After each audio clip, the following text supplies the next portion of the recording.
And welcome back. Time now to talk politics. I am joined by our super duper roundtable today. We have got Frank Scott, Talk Business and Politics contributor, Janelle Lilley, lead Capitol reporter and weekend anchor for KATV News, and Steve Brawner, also a Talk Business and Politics contributor.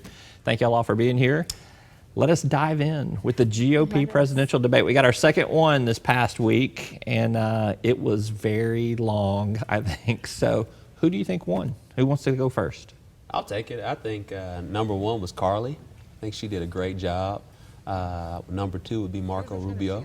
Number three, give it to Chris Christie, even though he only had like 10 minutes to talk. Yeah, out of 3 hours. What about you, Janelle? What do you think? I mean, I read a lot about it afterwards. Unfortunately, I didn't get to watch the debate live, and so everything that I have to say about it is basically secondhand.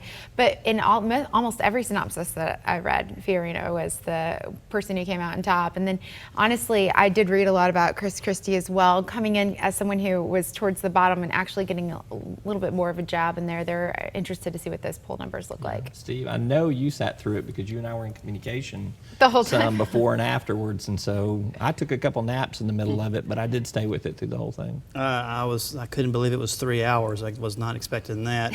I think it was interesting that she's now Carly and not Carly Fiorina or the former HP. I mean, people are calling her Carly now. It's easier to pronounce. I think that's right. indicative of, I mean, clearly she has become almost a first name basis with a lot of people, and I think that clearly this is the second time in a debate that she's shown, and she clearly was not only was her talk about Planned Parenthood very passionate, but she was very specific in her policies, talking about the number of ships the United States Navy needs.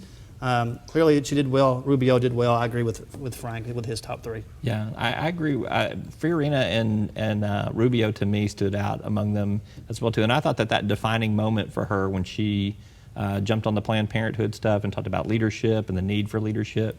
And when she was asked about foreign policy, she followed right after Donald Trump, who couldn't really name any of the names of foreign leaders, particularly in the Middle East. And she just comes out and rattles off, I mean, probably about an 8-point plan of how she would conduct foreign affairs.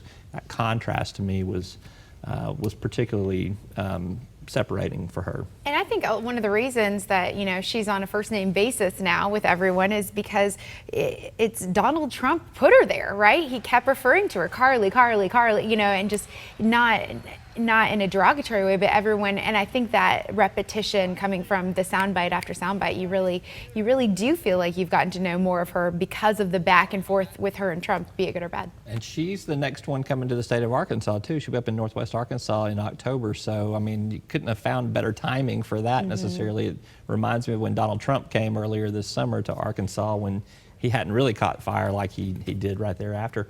So we haven't talked about Donald Trump that much, except for in that one context right there. He was not the star of this debate. Do you think that he peters out a little bit? Did he have a bad performance and it will cause him to go down in the polls some? Our bad dream is we're finally about to wake up from it. I think he has completely exposed himself with his lack of knowledge and relates to public policy. I don't think anyone, no matter how much that he is speaking his mind, he may be saying a lot of things that the average American would love to say and won't say because they have a job and want to keep it. That being said, people don't want a president who can't speak competently about foreign affairs, and we're the world power. Yeah, and may even not like someone who is so divisive as well. But. Well, again, I didn't watch the debate live, but I watched a lot of the clips afterwards, and he didn't seem to have the energy that he had in some of the other ones. He looked a little tired. He was leaning a lot on his podium, just body language-wise, and all of the clips that I saw. So it just, I think he has lost a little bit of the charisma, just as far as what he was presented. And again, watching those clips, he couldn't participate. I mean, he really. What do you think, Steve? This is a long reality show, and it's 5 more months until we really get into the real meat of this. And it's a long time for his act to get a little bit thin. So he may have peaked.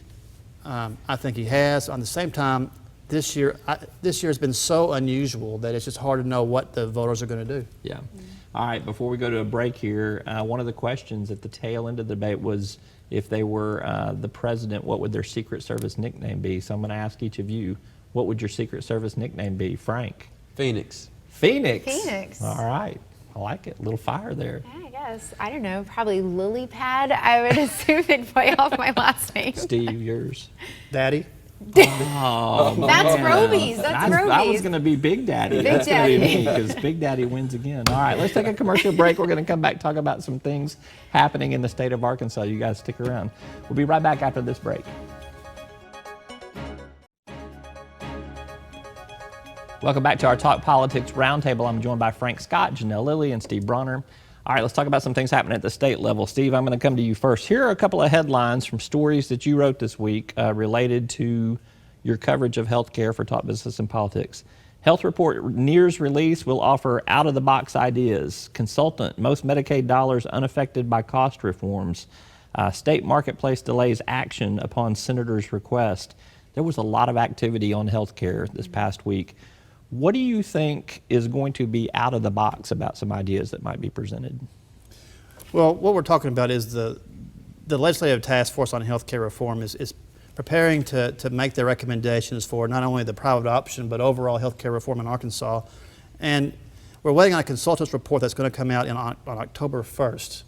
And then the legislature or a committee is going to reform health care in a matter of a couple of months based on that. So it's hard to say. Of course, there'll be votes afterwards, but there's going to be a lot of ideas coming out.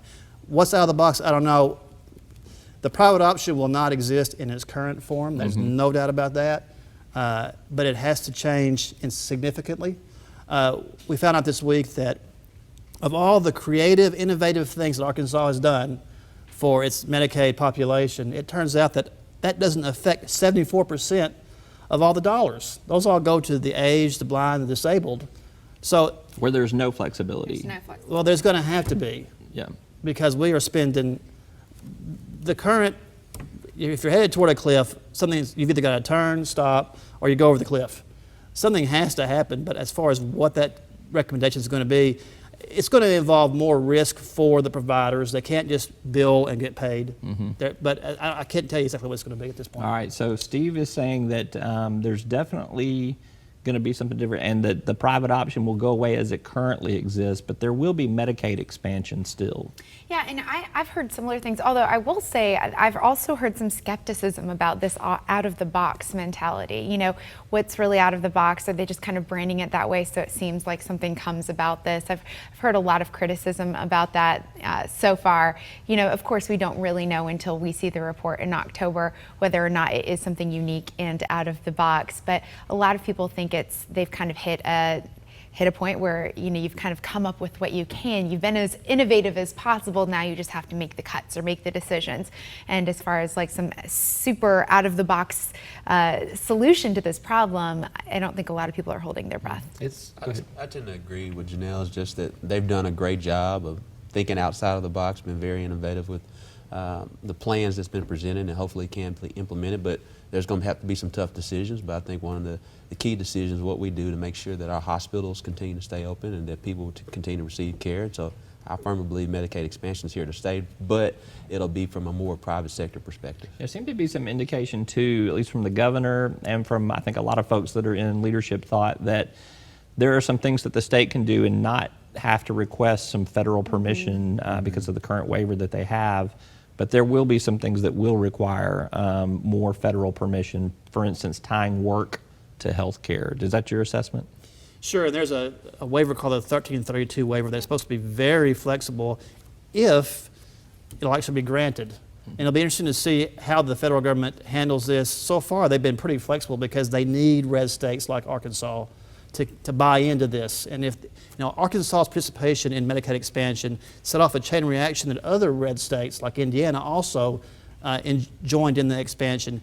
If they start saying no and red states start pulling out, then how really that pulls a really major leg out of this whole effort. So it's going to be we'll have to wait and see how flexible the federal government's going to be. But at the same time, if they start saying no, then you give people who have been against expansion a reason to say, okay, now push it, you know, blame shift it. Now it's on the federal government. We asked, they said no, it's over. Yeah. You know, so you have that kind of balancing act from people who are in the middle looking for that solution. 1332, keep that number in mind and learn a little bit more about it. All right, I want to jump to roads real quick here. You saw Representative Davis was on the show earlier. You're also part of the working group that is looking at how to change highway funding. I know you guys don't agree on everything, but tell me, what do you see in the short term as politically viable? In the short term, it's politically viable is, number one, we have to figure out a way to get sales funding increase on the table through raising the gas tax. I think it's politically viable if we take it to the people, and we have to look at that scenario.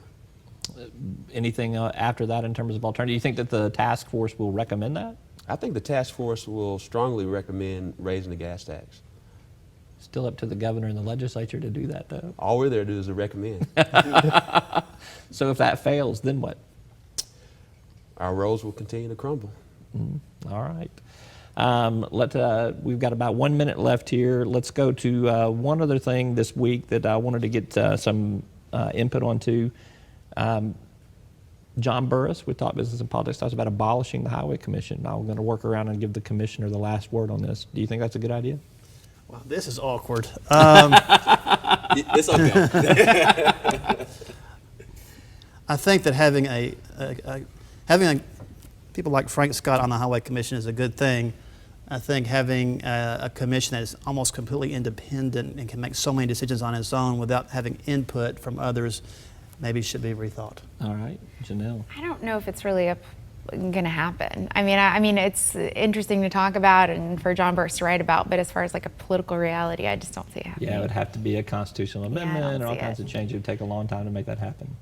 What do you think, Frank? I would tend to agree with Janelle. Thank you for being with us, all of you, and I'm getting the wrap-up sign here. Real quickly, before we go, I want to tell you that the Political Animals Club of Central Arkansas will meet on Tuesday at the Governor's Mansion, and I will be in charge of the panel that will be there, which will include John Brummett, John Burris that we just mentioned, and Jessica Deloach-Sabin. If you want details, email me at roby@talkbusiness.net. Thanks for watching for this week's show. Have a safe and busy week. We'll see you next time.